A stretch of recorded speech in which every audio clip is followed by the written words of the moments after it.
বন্ধুরা, আমি শর্মিষ্ঠা। আমার বেঙ্গলি ফুড চ্যানেলে আপনাদেরকে সবাইকে স্বাগতম। দেখুন বন্ধুরা, আজকের বাইরের আবহাওয়াটা খুব খারাপ। কীরকমভাবে বৃষ্টি পড়ছে, এই দেখুন, বৃষ্টি থামার নামই নিচ্ছে না। বন্ধুরা, আমাদের সকাল সকাল ঠাকুর করে পুজোটা দেওয়া হয়ে গেছে।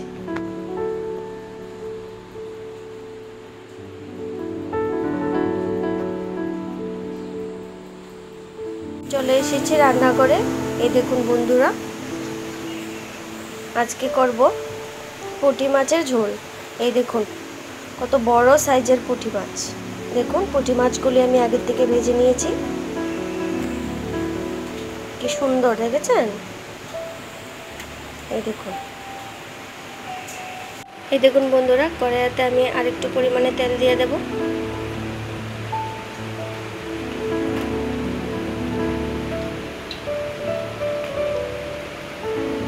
তেলটা আস্তে আস্তে গরম হয়ে গেছে। এখন আমি পেঁয়াজ কুচিগুলি দিয়ে দেবো। বন্ধুরা, আস্তে আস্তে পেঁয়াজগুলি হয়ে যাচ্ছে।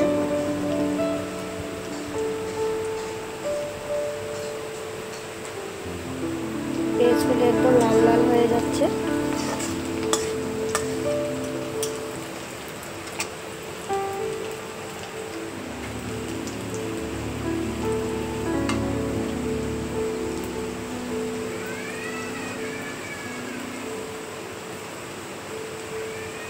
পেঁয়াজগুলি হয়ে গেছে, খুব সুন্দর লাল হয়ে গেছে। এখন আমি আস্তে আস্তে মশলাটা ঢেলে দেব।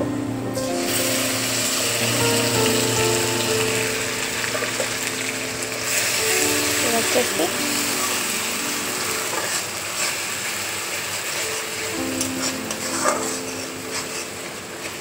মশলাটাকে ভালো করে নাড়াচাড়া করে মশলাটাকে একদম ভালো মতো ভাজবো।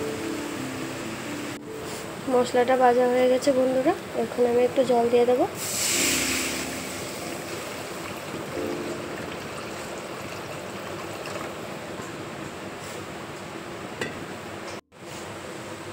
একটু জল দিয়ে দিয়েছি। এখন জলটাকে একটু সিদ্ধ হতে হবে, তারপরে আমি মাছগুলো আস্তে আস্তে ছেড়ে দেব। দেখুন বন্ধুরা, ঝোলগুলো সিদ্ধ হয়ে গেছে। এখন আমি একে একে সবগুলো মাছ এই ঝোলটার মধ্যে দিয়ে দেব।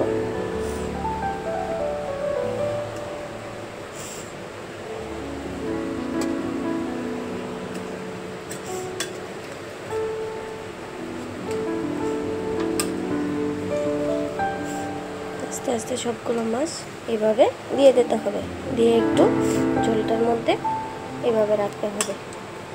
5 মিনিট আমরা এইভাবেই রেখে দেব। বন্ধুরা, আমরা একটু স্বাদ মতো এটার মধ্যে নুন ছিটিয়ে দেব। দেখুন বন্ধুরা, আমার মাছের ঝোলটা হয়ে গেছে। দেখুন কালারটা, দেখুন খুব সুন্দর কালার হয়েছে। দেখুন,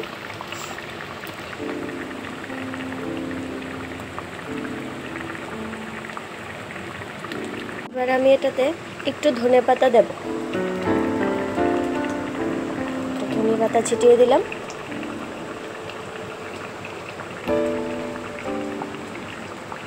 এই দেখুন বন্ধুরা, মাছের ঝোলটা কেমন হয়েছে। দেখুন খুব সুন্দর হয়েছে। দেখতে যেমন সুন্দর, খেতেও তেমন সুস্বাদু হবে। আপনারা বাড়িতে বানিয়ে অবশ্যই ট্রাই করবেন।